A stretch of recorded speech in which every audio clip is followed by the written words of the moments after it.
আশা করছি সবাই খুব ভালো রয়েছো। স্পার্কিং সাইনাপস ক্লিনিক্যাল কথার পক্ষ থেকে আমি ডক্টর শশাঙ্ক আজকের একটু নতুন টপিক নিয়ে আলোচনা করব। তো টপিকটি শুরু করার আগে সবার কাছে বিশেষ করে অনুরোধ করব, আমাদের চ্যানেলে যদি নতুন হয়ে থাকো চ্যানেলটি সাবস্ক্রাইব করতে এবং লাইক কমেন্ট এবং শেয়ার করতে। আমাদের চ্যানেলের ডিসক্রিপশনে একটা টেলিগ্রাম চ্যানেলের লিংক আছে, সেই লিংকে গিয়ে আমাদের যে চ্যানেলে যে ভিডিওগুলো আসে তার প্রত্যেকটা পিডিএফ কপি ওখানে দেওয়া থাকে। সেগুলো দেখে কিন্তু এই ভিডিওগুলো যে পড়ানো হয়, যেসব বিষয়ে আলোচনা করা হয়, সেগুলো কিন্তু সেই পিডিএফ গুলো দেখে কিন্তু পড়া যেতে পারে। তো আজকে আমরা আলোচনা করব পবিত্র রমজান নিয়ে, তবে শুধুমাত্র ধর্মীয় কোনো দৃষ্টিকোণ থেকে না, একজন চিকিৎসক হিসাবে এর যে বৈজ্ঞানিক গুরুত্ব এবং তার সমাজের শরীরের উপরে যে কি প্রভাব ফেলে তা নিয়ে আমরা বিস্তারিত আলোচনা করব। রমজান আমাদের আত্মশুদ্ধির মাস, কিন্তু এর সাথে জড়িয়ে আছে কিছু বৈজ্ঞানিক উপকারিতাও, যা আধুনিক যে বিভিন্ন রকম আমরা যদি বলি যে রিসার্চ বা গবেষণার মাধ্যমে কিন্তু প্রমাণিত। তো প্রথমে আমরা আসছি যে কি না, প্রথমে হচ্ছে আমাদের রমজানটা কি। রমজান কি? তো আমরা দেখি রমজান হলো পবিত্র মাস, ইসলামের একটা পবিত্র মাস, যেখানে সূর্যোদয় থেকে সূর্যাস্ত পর্যন্ত রোজা রাখা হয়। রোজা রাখা হয়, সেখানে কি না খেয়ে থাকা হয়, জল ছাড়াও একদম কোন রকম পুরোপুরি ফাস্টিং থাকা হয়। এটা অন্যান্য ধর্মগুলিতে যেরকম উপোস করে সেরকম ইসলামেতে কি হচ্ছে না, এটা না খেয়ে জল টল কিছু না খেয়ে থাকা হয় সূর্যোদয় থেকে সূর্যাস্ত প্রায় 12 থেকে 16 ঘন্টা পর্যন্ত। ঠিক আছে? তো এই রমজানটা কি হচ্ছে এখানে, এখানে কিন্তু আত্মসংযম, আত্মনিয়ন্ত্রণ এবং আত্মশুদ্ধির একটা মাস বলা চলে।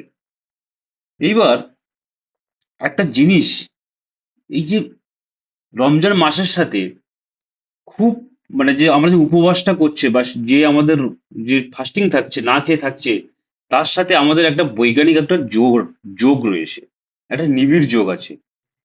এই বিষয়ে একটা আমাদের প্যাথোলজি বা ফিজিওলজিতে একটা প্রসেস আছে, প্রসিডিওর আছে, একটা পদ্ধতি আছে, সেটাকে বলা হচ্ছে কি অটোফেজি বা অটোফ্যাগি বলে।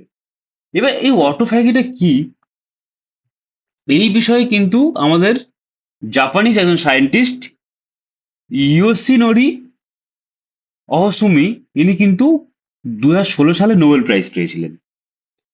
এখানে কি হচ্ছে, যে রোজা রাখলে শরীরে প্রায় কি হচ্ছে না, 12 থেকে 16 ঘন্টা আমাদের না খেয়ে থাকতে হচ্ছে। তাহলে এই সময়ে এই প্রসেসটা শুরু হয়। তাহলে কি হয় না, আমাদের শরীরে বিভিন্ন রকম সেলস থাকে, মানে কোষ দিয়ে গঠিত। কিছু কিছু সেলস রয়েছে বা কোষ আছে যেগুলো অবাঞ্ছিত, যার কোনো দরকার নেই, অথচ সেগুলো হয়তো ডেড হচ্ছে না, সেগুলো তার সেই সেলগুলো মারা যাচ্ছে না। এবার অটোফ্যাগিতে কি হয়, সেগুলোকে প্রোগ্রামিং সেল ডেথ, যেটা প্রোগ্রাম সেল ডেথ বলা হচ্ছে। মানে আমাদের যে সেলের একটা বিভিন্ন রকম মলিকুলস গুলো আসবে, এসে কি করছে না, একটা প্রোগ্রাম সেল ডেথ হবে, মানে সেলগুলোকে মারবে, ওইসব যে সেলগুলো কোনো কাজে লাগে না করে সেগুলোকে শরীর থেকে আমাদের কি হচ্ছে, শরীর থেকে সেই সেলস গুলোকে বের করে দিচ্ছে। তাহলে এর ফলে শরীরে পুরানো যে ক্ষতিগ্রস্ত যে কোষগুলো রয়েছে, সেগুলো কিন্তু নষ্ট, ডিস্ট্রয় করে দিচ্ছে। দেওয়ার পরে শরীরে কিন্তু নতুন সেলের কিন্তু আবার পুনর্জন্ম হচ্ছে। তাহলে এই প্রসেসে কি হচ্ছে, তাহলে তাহলে আমাদের সেলস গুলো যেগুলো আমাদের অবাঞ্ছিত সেল, সেগুলো কি হচ্ছে না, সেগুলো আমাদের থেকে ডেড হয়ে যাচ্ছে। তাহলে সেই ডেড যে ম্যাটেরিয়ালস গুলো আছে সেগুলো আবার সেগুলো খেয়ে নিচ্ছে, যে সেগুলো এনজাইমের মাধ্যমে সেগুলো কি হচ্ছে, ডিগ্রেডেশন ভেঙে যাচ্ছে। ঠিক আছে? এবার দেখা গেছে আমরা যে ইন্টারমিডিয়েন্ট যদি ফাস্টিং থাকি, মানে আমরা যে এই যে 12 থেকে 16 ঘন্টা না খেয়ে আছে আবার রাত্রেবেলা খাচ্ছে, এই যে ফাস্টিং এবং খাচ্ছে, এই যে ইন্টারমিডিয়েন্ট যে ফাস্টিং থাকলে আমাদের কি কি উপকারে আসছে। এক, তাহলে অটোফেজি হচ্ছে, তাহলে কি হচ্ছে না, কোষকে সুস্থ রাখছে একটা হচ্ছে। তাহলে তার জন্য কি হবে, যে বাজে সেলস গুলো চলে গেলে আমাদের কি হবে, বার্ধক্য, মানে অ্যান্টি এজিং হিসেবে কাজ করছে, মানে এজ অত সহজে হবে না। ক্যান্সারের জন্য ঝুঁকি কম। ঠিক আছে? আবার আমাদের মাথার কার্যক্ষমতা, মস্তিষ্কের কার্যক্ষমতাও বাড়ায়। তাহলে রোজা শুধুমাত্র ধর্মীয় নয়, এটা কিন্তু একটা হচ্ছে কি সায়েন্টিফিক একটা প্রসিডিওরের মধ্যেও পড়ছে, এটা ভাবতে হবে। এরপরে কি হচ্ছে, এই ইন্টারমিডিয়েন্ট ফাস্টিং এর মাধ্যমে কি হচ্ছে, হৃদরোগ মানে আমাদের যে হার্টের কোনো প্রবলেম, ডায়াবেটিসের কি সমস্যা হচ্ছে সেটা দেখতে হবে। ওই ডায়াবেটিস কি উপকারিতা আছে সেটা আমরা আলোচনা করছি। তাহলে আমরা দেখতে পাচ্ছি যে রোজা রাখলে শরীরে ইনসুলিনের মাত্রা অনেক সময় কি হচ্ছে, কমে যায়। ঠিক আছে। এবারে ফলে শরীরে জমে থাকা যে চর্বিগুলো আছে, সেই চর্বিগুলো কি হচ্ছে, আমাদের শক্তি হিসাবে ব্যবহৃত হয়।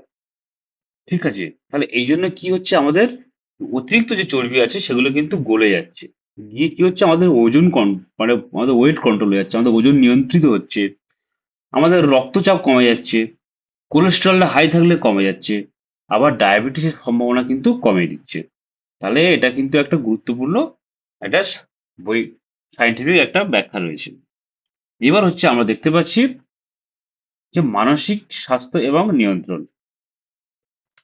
রমজান শুধু শরীর নয়, মনেরও প্রশিক্ষণ দেয়। হ্যাঁ, এখানে কি হচ্ছে, একটা কিছু ধর্মাবলম্বী মানে মুসলিম ধর্মাবলম্বী যারা আছেন, তারা কিন্তু একটা নামাজ যে পড়া হয় সেখানে কি হচ্ছে না, বিভিন্ন রকম একটা আত্মসংযম হচ্ছে ওখানে, একটা মানসিকভাবে শান্তি হচ্ছে। এটা কিন্তু একটা ধৈর্য, রাগ নিয়ন্ত্রণ, আত্মসম্মান, কৃতজ্ঞতা শেখাচ্ছে। ঠিক আছে। এগুলো কিন্তু মানুষের কি হচ্ছে, মনগুলোকে শান্ত করছে। আবার এই সময় কি হয়, যে ডোপামিন, সেরোটোনিন, আমাদের যে বিভিন্ন রকম এন্ডরফিনস যেগুলো রয়েছে সেগুলো কিন্তু ব্যালেন্সড হয়ে সিক্রেশন হয়, যার জন্য আমাদের কিন্তু মানসিক যে স্ট্রেস কমে যায়, চিন্তা ভাবনাও কমে যায়। ঠিক আছে। তাহলে এগুলো আমাদের তাহলে মনের কিন্তু অনেক কিছুতে সাহায্য করছে।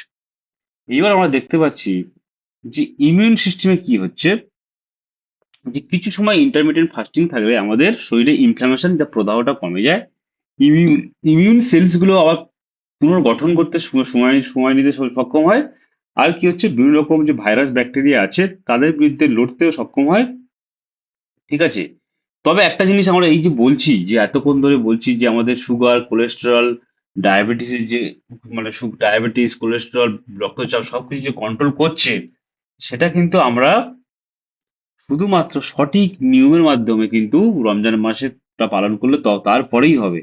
অনেক সময় দেখা যায় যে হয়তো সারাদিন না খেয়ে থাকতে হবে বলে, হ্যাঁ, রাতে এবং দিনে বা বিশেষ করে মানে সেহরি এবং ইফতারে যে বিভিন্ন রকম তৈলাক্ত খাবার, তেল, চর্বি প্রচুর পরিমাণে রিচ খাওয়া দাওয়া করলে এই জিনিসগুলো কিন্তু হিতে বিপরীত হতে পারে।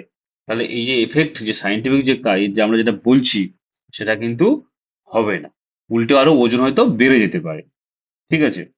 তাহলে সঠিকভাবে কি করতে হবে, সঠিকভাবে আমাদের কিন্তু এই মাসে, রমজান মাসের খাবারগুলো সঠিকভাবে খেতে হবে।